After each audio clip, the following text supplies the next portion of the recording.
My family banned me from my sister's master's ceremony after using my money for years, but they never expected me to finally cut them off. The moment my mother called me a cash cow, everything changed. Every subscribe gives strength to my voice and keeps this channel breathing. Please like, share, and hit the bell icon so our stories never fade. Before I tell you what happened next, tell me, where are you watching from? My name is Elise, and for most of my life, I thought keeping the peace meant keeping quiet. I grew up in a family where love was measured in obligations, where the person who gave the most was expected to ask for the least. Patricia, my mother, was the center of everything the sun everyone else orbited. Richard, my father, stayed in her gravity without question. And Vanessa, my younger sister, bloomed in that warmth while I learned to live in the shade.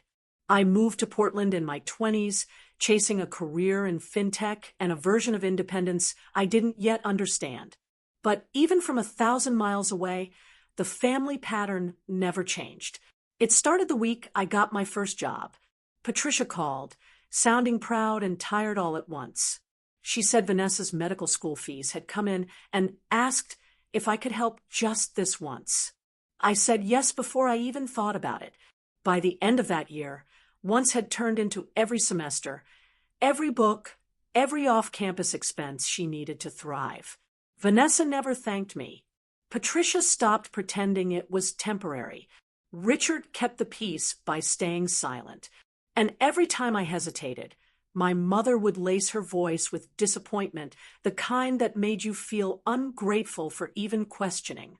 I remember one Christmas when I saved up and bought Vanessa a high-end tablet so she could keep up with her courses. She unwrapped it, glanced at the screen, and said, "Oh, I thought it was the newer model." Patricia just laughed softly and said, "Maybe next year, sweetie." I swallowed the burn in my chest and told myself it didn't matter, but it did. All of it did. The message that finally cracked something in me came months later. Patricia left her phone on the counter during a visit, and a text lit up from my aunt. "She pays because she's gullible. Let her," my mother replied with a smiley face and a single line. Some people were born to support the family. I never confronted her. I just carried the knowing like a bruise under clothing. And still I paid because I thought maybe if I stayed useful, I'd eventually feel like I belonged. So when that Zoom call opened, and I saw the familiar tightness in Patricia's jaw, the practiced pity in Vanessa's eyes, I felt that old bruise throb.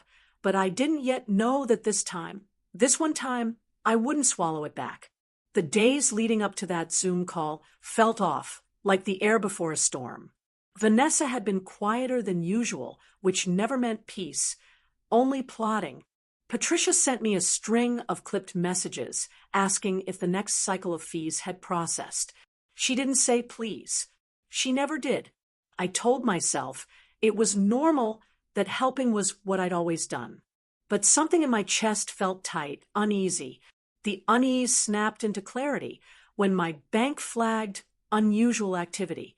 A calm voice explained that a card under my name, one I'd forgotten existed, had been used for several large purchases: designer shoes, a bracelet, a weekend shopping spree totaling around $7,500. My stomach dropped. The card was supposed to be for emergencies years ago. I hadn't touched it since. I knew before I called who had.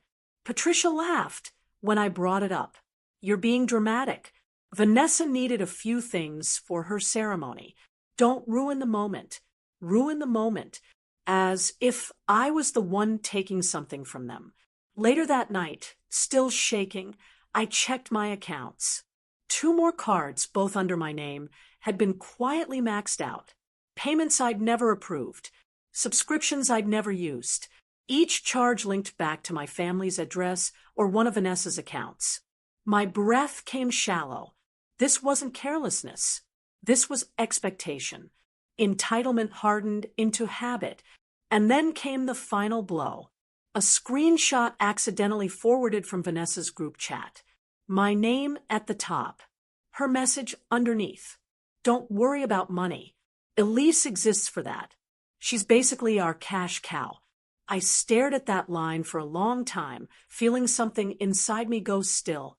When the Zoom call opened the next evening, their faces filled the screen like a panel of judges. Patricia didn't waste a second.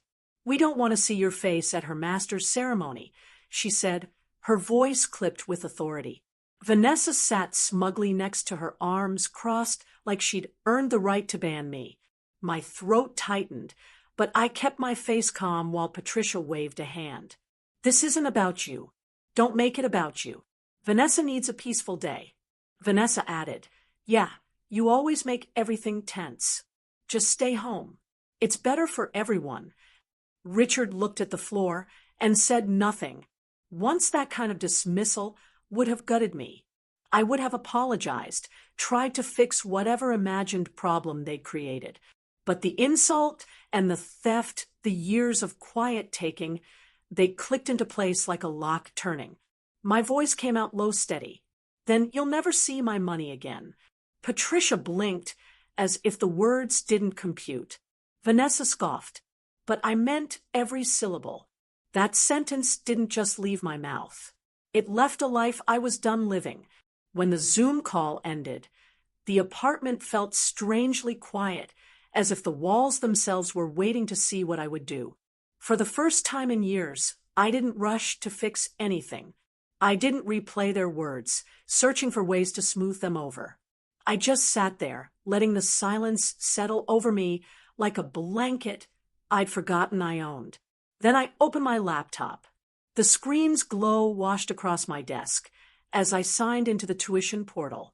Vanessa's account sat there bright and expectant, one more semester pending, one more payment scheduled under my name. My fingers hovered for a moment, not trembling, just aware. Aware that this was the moment everything shifted. I canceled the plan. A single button, a quiet click. Years of obligation dissolving in an instant. Next, I pulled up my bank dashboard. 3 cards tied to my identity, all with activity I never approved. Purchases linked to Vanessa's email, Patricia's shipping address, or the family home. I froze each account one by one, the system chiming confirmations back at me. Then I removed the connected devices, Vanessa's phone, Patricia's tablet, and updated the passwords they'd used for years without permission. The calm in my chest didn't feel like anger. It felt like clarity. After that, I went through payments, bills, and statements, creating a clean folder of evidence, not to weaponize, but to finally see the truth laid out plainly, every transaction, every assumption they'd made about my role in their lives. It wasn't support. It was entitlement dressed up as expectation. As I organized the files, I found an audio note I'd forgotten existed, recorded accidentally during a speaker call months ago. Patricia's voice light and amused. Vanessa's laughter in the background. "She'll pay," Patricia said. "She always pays," Vanessa replied. Then, a joke I'd never heard until now. "It's basically her purpose." I closed the file slowly, letting the words pulse through me, not to hurt me, but to remind me that reality didn't match the version of family I'd been clinging to. My phone buzzed on the table. "Vanessa, did the payment go through? I can't see it." "Patricia, don't be childish. Fix this, Richard. Just breathe. Don't make things worse." Worse. As if the worst thing I'd done was finally say no. I didn't respond. Instead, I logged out of every shared subscription, music, streaming, grocery deliveries, anything tied to my accounts. The list was longer than I expected. I ended each one without hesitation. By the time I stood up, the sky outside had deepened into a soft navy blue. I felt lighter than I had in years, standing barefoot on the cold floor, breathing air that somehow tasted new. They thought cutting me out of a celebration would keep me small. But all it did was make room for me to finally step out. 4 days passed before Patricia finally demanded another family meeting. The subject line of her email said urgent, but it was the kind of urgency people use when they've lost control, not when they're in danger. I clicked the Zoom link out of curiosity, more than duty. A part of me wanted to see how far they'd push. Another part wanted to see how far I'd come. When the screen loaded, they were all already there. Patricia sat in the center like she always did, perfectly framed, chin lifted, as if she were presiding over something important.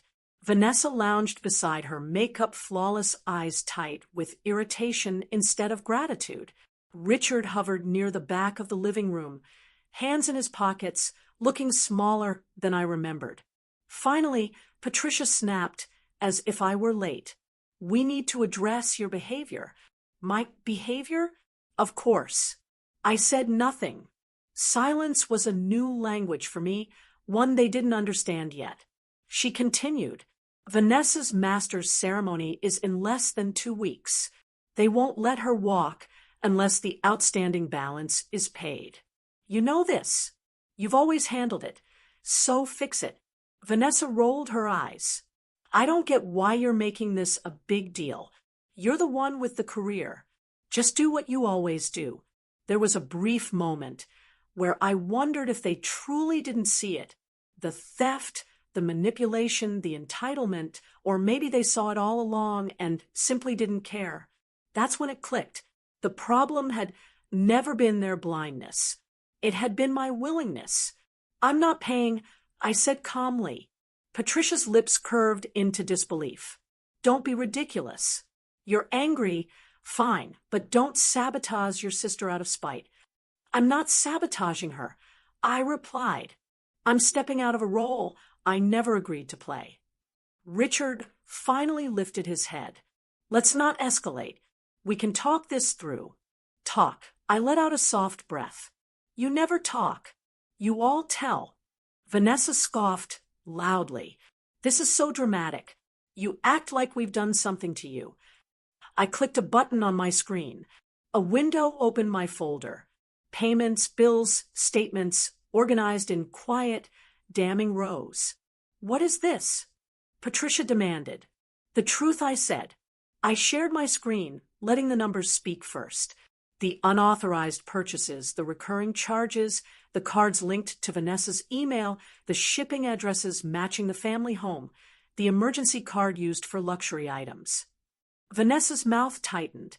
Patricia's face remained stiff, but a flicker of something recognition or fear passed through her eyes. Richard stepped closer to the camera. "Elise, you could have just talked to us." "I tried," I said softly. "For years." I clicked another file. The audio note played.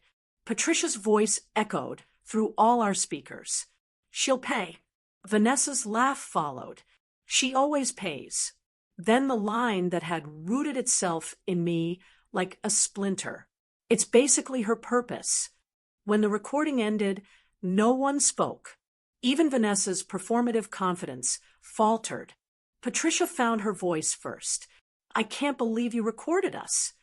"I didn't. I said it was automatic. But I listened." Vanessa crossed her arms tightly. "You're blowing this out of proportion." "Proportion?"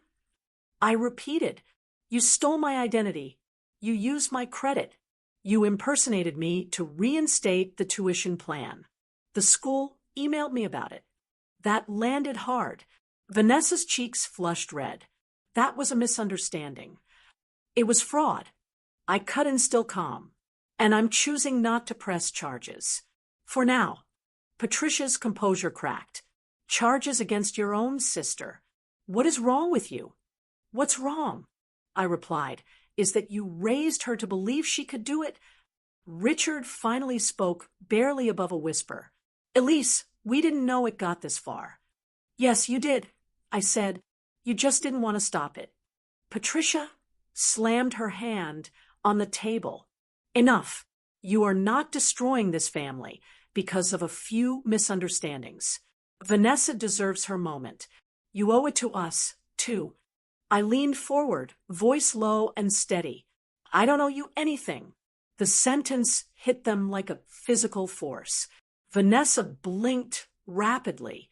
"So, You're just going to let me look stupid on ceremony day. You're an adult, I said. Your education is your responsibility. Patricia shook her head, furious. You've changed. This isn't you. No, I corrected her. This is me without your script. For a moment, the call fell into complete silence. The kind of silence that reveals everything words have tried to hide. Then Patricia attempted one last tactic, her most familiar one.